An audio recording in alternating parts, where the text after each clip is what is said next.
दोस्तों, आज का हमारा टॉपिक है UP board solution class 12 Hindi का निबंध। तो देखिए, आज का हमारा टॉपिक है भारत में जनसंख्या वृद्धि की समस्या पर निबंध। तो दोस्तों, आज के वीडियो में हम इस टॉपिक पर निबंध को पूरा करेंगे। तो देखिए, इसके संबंध शीर्षक क्या क्या है, मतलब कि और किस प्रकार से यह आपको टॉपिक पूछ सकता है। तो देखिए, अगर आपको पूछे कि जनसंख्या विस्फोट और निदान पर निबंध लिखिए, तो भी आपको यही निबंध लिखना है। या फिर पूछ सकता है जनसंख्या वृद्धि कारण और निवारण पर निबंध लिखिए। या फिर पूछ सकता है बढ़ती जनसंख्या एक गंभीर समस्या पर निबंध लिखिए। या फिर छोटा परिवार सुखी परिवार पर निबंध लिखिए। बढ़ती जनसंख्या के कुप्रभाव पर निबंध लिखिए। जनसंख्या एक विकट समस्या पर निबंध लिखिए। बढ़ती जनसंख्या समस्या और समाधान पर निबंध लिखिए। जनसंख्या वृद्धि और बेरोजगारी पर निबंध लिखिए। या फिर जनसंख्या वृद्धि और खाद्य समस्या पर निबंध लिखिए। तो देखिए, जनसंख्या से रिलेटेड आपको इतने प्रकार से निबंध पूछ सकता है। तो देखिए, इस निबंध के प्रमुख विचार बिंदु क्या क्या हैं। देखिए, प्रमुख विचार बिंदु क्या क्या है। नंबर 1 हेडिंग हमारा होगा प्रस्तावना। दूसरा हेडिंग होगा जनसंख्या वृद्धि से उत्पन्न समस्याएं। तीसरा हेडिंग होगा जनसंख्या वृद्धि के कारण। और चौथा हेडिंग होगा जनसंख्या वृद्धि को नियंत्रित करने के उपाय। और पांचवा हेडिंग होगा उपसंहार। तो इन्हीं 5 हेडिंग पर हम जनसंख्या वृद्धि की भारत में जनसंख्या वृद्धि की समस्या पर निबंध को पूरा करेंगे। तो देखिए, हमें प्रस्तावना में क्या क्या लिखना होता है। पहला हेडिंग हमारा है प्रस्तावना। देखिए, प्रस्तावना में क्या लिखना होता है। जनसंख्या वृद्धि की समस्या भारत के सामने विकराल रूप धारण करती जा रही, मतलब बहुत बढ़ती जा रही जनसंख्या। सन 1930 से 31 ईस्वी में अविभाजित भारत की जनसंख्या 20 करोड़ थी। अविभाजित मतलब जब बंटवारा नहीं हुआ था, जो अब केवल भारत में 121.02 करोड़ के ऊपर पहुंच चुकी है। जनसंख्या की इस अनियंत्रित वृद्धि के साथ दो समस्याएं मुख्य रूप से जुड़ी हैं। कौन कौन सी। देखिए, नंबर 1 है सीमित भूमि, मतलब भूमि जो है, भूमि तो बढ़ नहीं रहा है, सिर्फ जनसंख्या ही बढ़ रही है। सीमित आर्थिक संसाधन, खाने पीने की वस्तुएं और यूज करने वाले सामान। तो देखिए, अनेक अन्य समस्याएं भी इसी समस्या से अविच्छिन्न रूप से जुड़ी हुई हैं, जैसे कि समस्त नागरिकों की शिक्षा, स्वच्छता, चिकित्सा एवं अच्छा वातावरण उपलब्ध कराने की समस्या। इन समस्याओं का निदान न होने के कारण भारत क्रमशः एक अजायब घर बनता जा रहा है, जहां चारों ओर व्याप्त अभावग्रस्त स्वच्छ एवं अशिष्ट परिवेश से किसी भी संवेदनशील व्यक्ति को विरक्ति हो उठती है। आगे देखिए, और मातृभूमि की यह दशा लज्जा का विषय बन जाती है। अब देखिए, अगला हमारा हेडिंग है जनसंख्या वृद्धि से उत्पन्न समस्याएं। तो देखिए, आचार्य विनोबा भावे जी ने कहा था, जो बच्चा एक मुंह लेकर पैदा होता है वह दो हाथ लेकर आता है। आशय यह है कि दो हाथों से पुरुषार्थ करके व्यक्ति अपना एक मुंह तो भर ही सकता है, पर यह बात देश के औद्योगिक विकास से जुड़ी है। ये देश की अर्थव्यवस्था बहुत सुनियोजित हो तो वहां रोजगार के अवसरों की कमी नहीं रहती। लघु उद्योगों से करोड़ों लोग का पेट भरता है। अब बड़ी मशीनों और उनसे अधिक शक्तिशाली कंप्यूटरों के कारण लाखों लोग बेरोजगार हो गए हैं और अधिकाधिक होते जा रहे हैं। आजीविका की समस्या के अतिरिक्त जनसंख्या वृद्धि के साथ एक ऐसी समस्या भी जुड़ी हुई है जिसका समाधान किसी के पास नहीं है। वह है सीमित भूमि की समस्या। भारत का क्षेत्रफल विश्व के कुल 2.4% ही है, जबकि यहाँ की जनसंख्या विश्व की जनसंख्या का लगभग 17.5% है। भूमि जो है 2.4% है और यहाँ की जो जनसंख्या है 17.5% है। आगे देखिए, अतः कृषि के लिए भूमि का अभाव हो गया है, यानी खेती के लिए भूमि की कमी हो गई है। इसके परिणाम स्वरूप भारत की सुख समृद्धि में योगदान करने वाले अमूल्य जंगलों को काटकर लोग उससे प्राप्त भूमि पर खेती करते जा रहे हैं, जिससे अमूल्य वन संपदा का विनाश, दुर्लभ वनस्पतियों का अभाव, पर्यावरण प्रदूषण की समस्या, वर्षा पर कुप्रभाव एवं अमूल्य जंगली जानवरों के वंशलोप का भय उत्पन्न हो गया है। उधर हस्तशिल्प और कुटीर उद्योगों के चौपट हो जाने से लोग आजीविका की खोज में ग्रामों से भागकर शहरों में बसते जा रहे हैं। क्योंकि गाँव शहरों में जो है काम सबको मिल जाता है आसानी से, उद्योग मिल जाते हैं, छोटे छोटे कार्य, और गांव में सबको बेरोजगारी की समस्या होती है, जिससे आजीविका होती है। अब आगे देखिए, जिससे कुपोषण कुपोषण, अपराध, आवास आदि की विकट समस्याएं उठ खड़ी हुई हैं। लोग गांव से जाके शहर में बस रहे हैं। अब आगे देखिए, जनसंख्या वृद्धि का सबसे बड़ा अभिशाप है किसी देश के विकास को अवरुद्ध कर देना, क्योंकि बढ़ती हुई जनसंख्या के लिए खाद्यान्न और रोजगार जुटाने में ही देश की समस्त शक्ति लग जाती है, जिससे अन्य किसी देश में सोचने का अवकाश नहीं रहता। ये समस्याएं भी सुलझाना आसान नहीं है, क्योंकि कृषि भूमि सीमित है और औद्योगिक विकास भी एक सीमा तक ही संभव है। प्रत्येक देश तेजी से औद्योगिक उन्नति कर रहा है और अपने देश में तैयार माल को दूसरे देशों के बाजारों में खपाना चाहता है, यानी बेचना चाहता है। फलतः औद्योगिक क्षेत्र में भयंकर स्पर्धा चल पड़ी है, जो राजनीति को भी गहराई तक प्रभावित कर रही है। अब देखिए आगे अगला हेडिंग हमारा, जनसंख्या वृद्धि के कारण।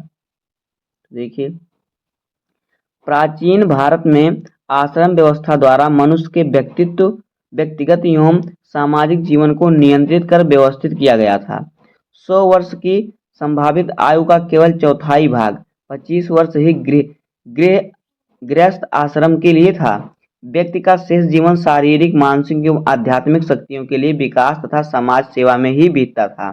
गृहस्थ जीवन में भी संयम पर बल दिया जाता था।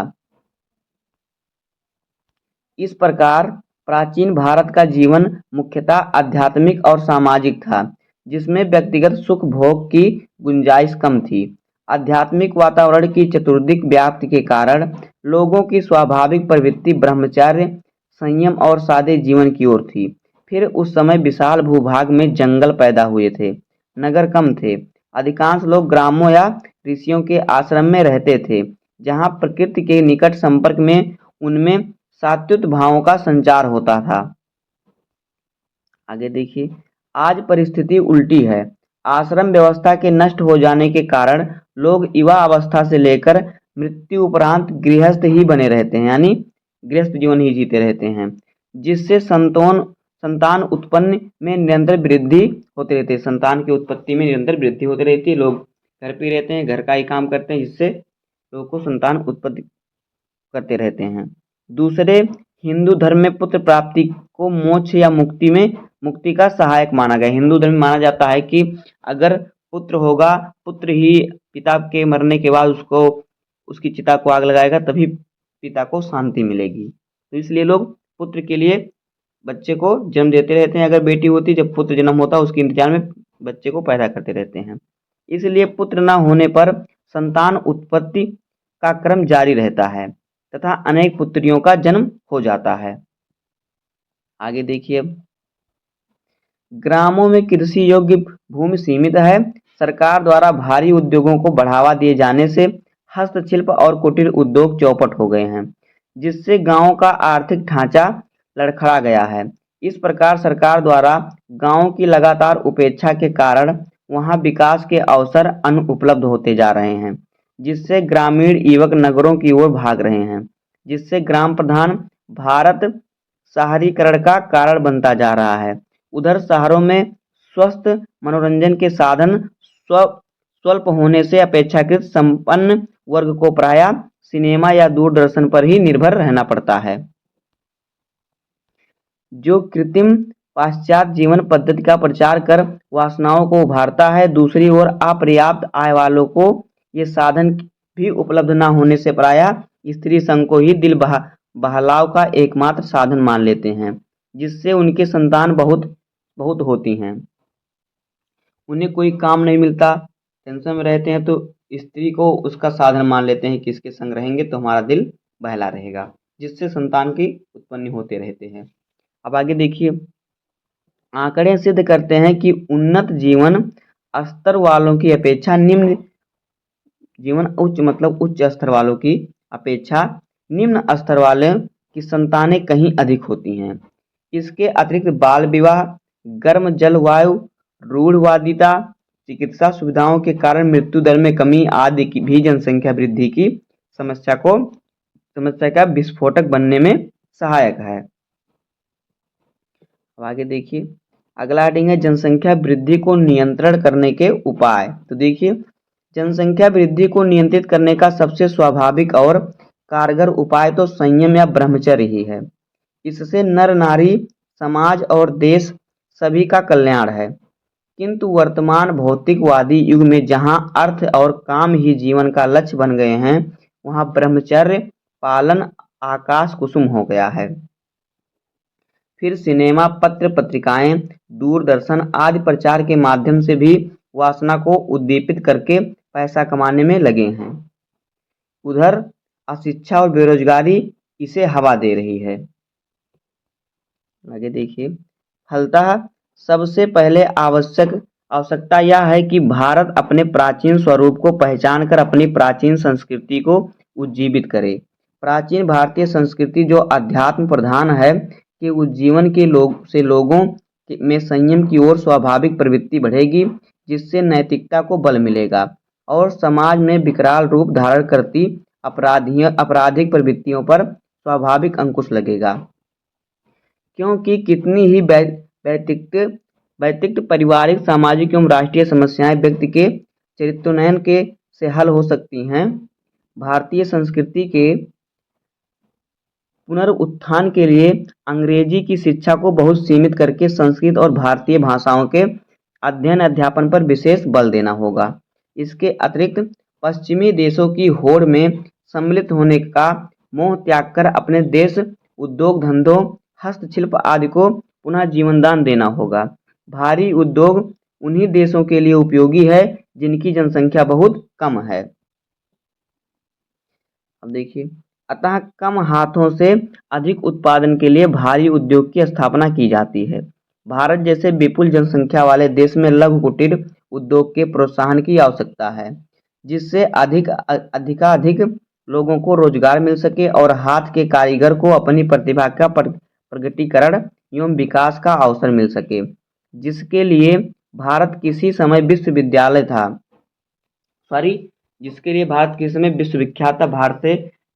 भारत में तरह तरह के लोग मिलते थे, जो कारीगर और फिर गायक, ये सब इसके लिए बहुत विख्यात था, आज भी विख्यात है। तो देखिए, इससे लोगों की आय बढ़ने के साथ साथ उनका जीवन स्तर भी सुधरेगा। संतानों उत्पत्ति में निश्चय ही पर्याप्त कमी आएगी। जनसंख्या वृद्धि को नियंत्रित करने के लिए लड़के लड़कियों की विवाह योग्य आयु बढ़ाना भी उपयोगी रहेगा। साथ ही समाज में पुत्र और पुत्री के सामाजिक भेदभाव को कम करना होगा। पुत्र प्राप्ति के लिए संतानों उत्पत्ति को क्रम बनाए रखने की अपेक्षा छोटे परिवार को ही सुखी जीवन का आधार बनाया जाना चाहिए। सरकार की ओर से संतति निरोध का कड़ाई पालन कराना जाना चाहिए। देखिए आगे, इसके अतिरिक्त प्रचार माध्यमों के प्रभावी नियंत्रण के द्वारा सात्विक, शिक्षाप्रद और नैतिकता के पोषक मनोरंजन उपलब्ध कराए जाने चाहिए। ग्रामों में सस्ते स्वस्थ मनोरंजन के रूप में लोकगीतों, लोकनाट्यों, नौटंकी, रास, रामलीला, स्वांग आदि, कुश्ती, खो-खो आदि की पुरानी परंपरा को नए स्वरूप प्रदान करने की आवश्यकता है।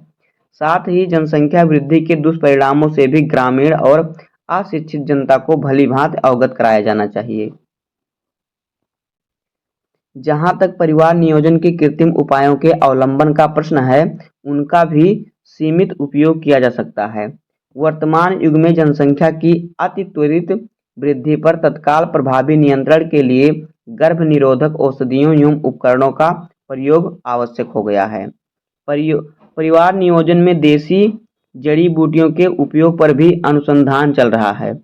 सरकार ने अस्पतालों और चिकित्सालयों में नसबंदी की व्यवस्था की है तथा परिवार नियोजन से समृद्ध कर्मचारियों के प्रशिक्षण के लिए केंद्र एवं राज्य सरकार पर अनेक प्रशिक्षण संस्थान भी खोले हैं। अब देखिए, अगला हेडिंग हमारा उपसंहार। तो देखिए, हमें इसमें क्या लिखना होता है। देखिए, जनसंख्या वृद्धि को नियंत्रित करने का वास्तविक अस्थायी उपाय है तो सरल और सात्विक जीवन पद्धति अपनाने में ही निहित है, जिसे प्रोत्साहित करने के लिए सरकार को ग्रामों के आर्थिक विकास पर ध्यान देना चाहिए, जिससे ग्रामीणों का आजीविका की खोज में शहरों की ओर पलायन रुक सके। वस्तुतः ग्रामों के सहज प्राकृतिक वातावरण में संयम जितना सरल होगा, उतना शहरों के घुटन भरे आडंबर युक्त जीवन में नहीं। शहरों में भी प्रचार माध्यमों द्वारा प्राचीन भारतीय संस्कृति के प्रचार एवं स्वदेशी भाषाओं की शिक्षा पर ध्यान देने के साथ साथ ही परिवार नियोजन के कृत्रिम उपाय जैसे कि विशेषता आयुर्वेदिक जड़ी बूटियों के प्रयोग पर ध्यान दिया जाना चाहिए। समान नागरिक आचार संहिता प्राथमिक आवश्यकता है, जिसे विरोध के बावजूद अविलंब लागू किया जाना चाहिए। निष्कर्ष रूप से कहा जा सकता है कि जनसंख्या वृद्धि की दर घटाना आज के युग का सर्वाधिक जोरदार मांग है, जिसकी उपेक्षा आत्मघाती होगी। दोस्तों, इस प्रकार से हो जाएगा भारत में बढ़ती जनसंख्या पर निबंध। उम्मीद है कि आपको वीडियो पसंद आया होगा। अगर आपको वीडियो पसंद आया हो तो वीडियो को लाइक कर दीजिएगा, चैनल पर नए सब्सक्राइब कर दीजिए, बेल आइकन को प्रेस कर दीजिए, क्योंकि बोर्ड एग्जाम के हर इंपॉर्टेंट टॉपिक का वीडियो आपको इस चैनल पर मिलता रहेगा। तो मिलते हैं किसी नेक्स्ट वीडियो में, तब तक के लिए धन्यवाद। जय हिंद।